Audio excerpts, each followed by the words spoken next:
pizza. We can do pizza. But something a little bit elevated.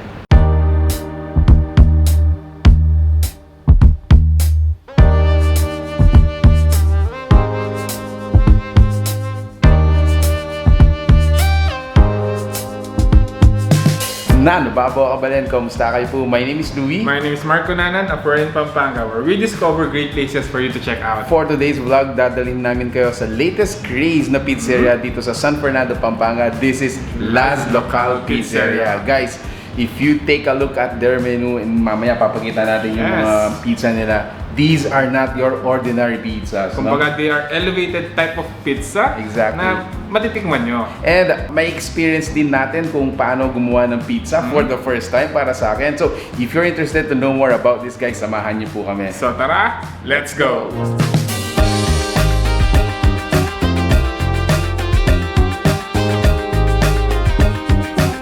Jonathan Lazatin, the owner and pizzaolio of Laz Locale Pizzeria. My inspiration for starting this pizzeria was, well, we have a bakery. We started off with a bakery, SL Bake Shop, and a little background when it comes to bread. And naisip namin, pizza, we can do pizza. But something a little bit elevated, something extraordinary. So that's what we wanted to come up here with Laz Locale. So here in Pampanga, you can find several pizza places. What makes Laz Locale different is the style of pizzas that we make. We make Neapolitan style pizzas aside from the conventional New York style. So what we have are Neapolitan style. Neapolitan style pizzas are is the original pizzas that was derived from Italy. So everything is handcrafted, hand-tossed, hand-stretched, and we cook it in a pizza oven in 60 seconds.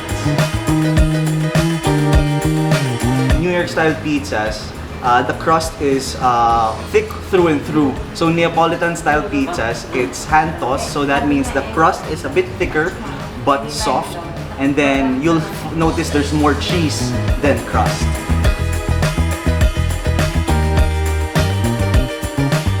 So, ayun guys, tuturuan tayo ni Sir Jonathan on how to do it the right way. Actually, this is my first time, sir. Oh, yeah. So, what do I need to know first? Yung dough, Yung dough? parang babae. Parang babae yan. Okay. Eh, dapat, ano tayo? May respeto. May respeto. May respeto. Okay. You have to be very gentle. Gentle, okay. Gentle. Pero minsan, bilang lalaki, dapat makita ng babae na may authority ka. Authority. No? Diba? So, gentle ka lang. Gentle and minsan, authoritative. Okay.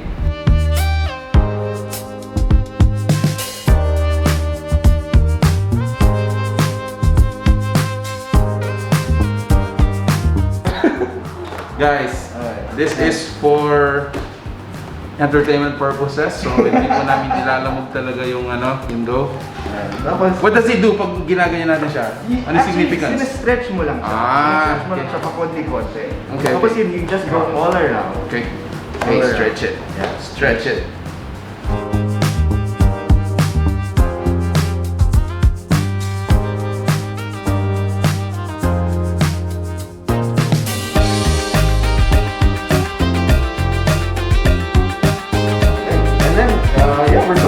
So that's it, guys. We're gonna sauce it.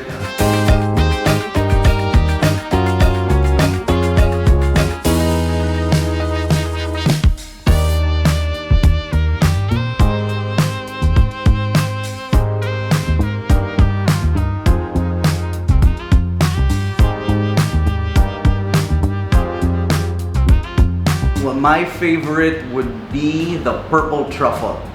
The purple truffle because not just because it tastes good, but because it encompasses all the senses. It covers all aspects of our senses. Taste, smell, sight, kasama na yan lahat. Right now we have 13 flavors all in all.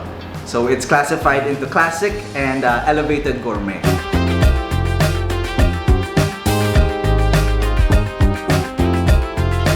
Alright, so this is our table right here. So they have prepared us like 5 pizzas. Ayan, so disclaimer lang po ha. So ito yung ginawa ko kanina. There. So that's not how they usually prepare it or serve it. So ako po yung gumawa nun. And yeah, syempre proud ako dyan. Okay, so titikman na natin. Upo tayo. So let's try this.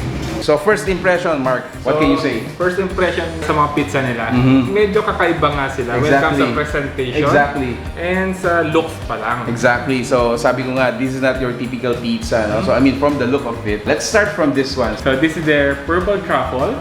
So as you could see, meron siyang purple cabbage. Purple cabbage, Yes. yan. Pero this is actually a non-meat pizza. Yes. So for those of you who are, you know, I mean, shying away from the extra calories, some meat. So this is one of it. And then next, bro, what is this? So this one naman is yung kanilang Jalapeñolo. jalapeñolo. Yes. So from the name itself, jalapeno. So meron siyang jalapeno, pepperoni, cheese. Yan. And then contrary to the first one, this one has meat on it. Yes. Yan. So sa mga seafood lovers naman, guys, this is their option. So this is, what is this, bro? So this is their garlic scampi naman. So for the seafood lover, so ito yung para sa inyo. Yeah, so like we mentioned earlier, this is not yung parang pizza, parang laging red base, parang mga yan. Although this has their own secret style sauce, red sauce, no? It has on it. Pero I mean, the way it looks, ibang iba-iba talaga. And then this one, of course, ito yung pinrepare ko So yung kanina. prepare mo kanina, Yes. this is a 4 cheese pepperoni. This is a 4 cheese pepperoni. Ayan. Proud ako dyan, guys. Proud ako dyan. And then another non-meat na pizza nila is this one. So this is their honey blanca. So sa mga medyo sweet type na pizza, ito yung bagay sa inyo. So nandun yung taste ng saltiness and sweetness. So meron siyang 3 types of cheese. Meron siyang mozzarella, cheddar, and parmesan. Whoa! So last look, guys, before we dive into them. Ayan. Take a look at them for the last look. So what we're gonna do is, of course, we're gonna taste test them. And then among the 5, Pipili tayo kung ano yung para sa atin type natin. But they have, right now, sabi nga nung owner natin, they have 13 different flavors. And right now they have prepared us 5 pizzas. So let's go!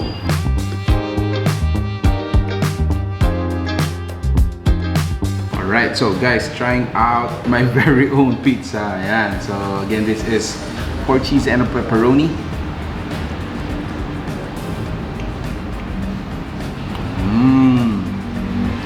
Tikman muna natin, then later on, sasabihin natin yung final judgment natin.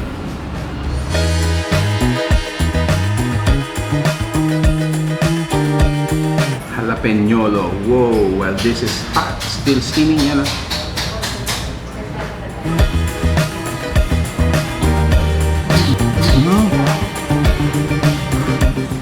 Let's taste it.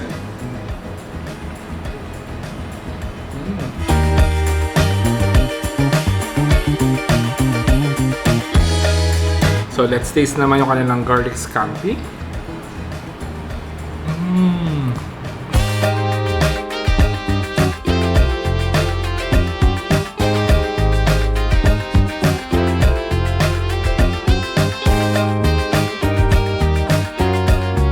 And look at that. It's dripping, huh? In fairness, laging nagbabago yung lasa, no? Iba-iba talaga yung may experience mo. Come on over, guys, to Laz Locale. We have extraordinary pizzas, things that are different, out of the ordinary, and we hope to see you here. If you're looking for something different, Laz Locale is the way to go.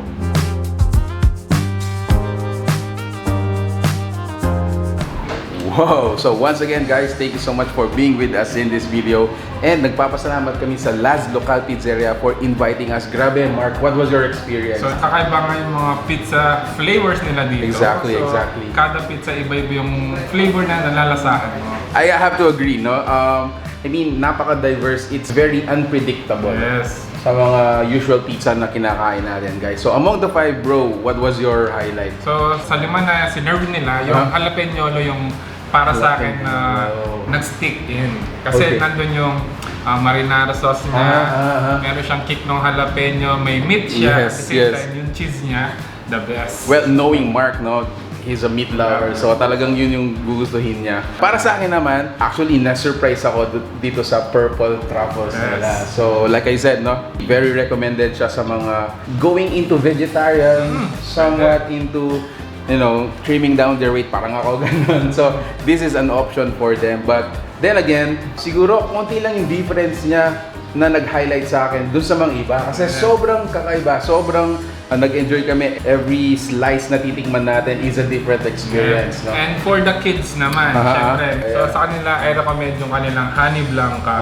Kasi nandun yung sweetness and saltiness ng pizza. They're gonna love it for sure, guys. So, si Laz Locale po is open every Tuesday up until Sunday, 10 a.m. up until 7 p.m. So it is located dito sa Sam's Building, San Agustin, City of San Fernando, Pampanga. So, take note, guys, they are open for dine-in, pick-up, and also for delivery. Make sure to check them po sa Foodpanda. Also, please like their fan page for more information regarding their promos, announcement, anything for you guys who might be interested to know sa Laz Locale Pizzeria.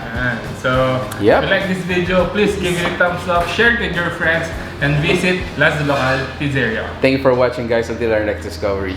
Peace out.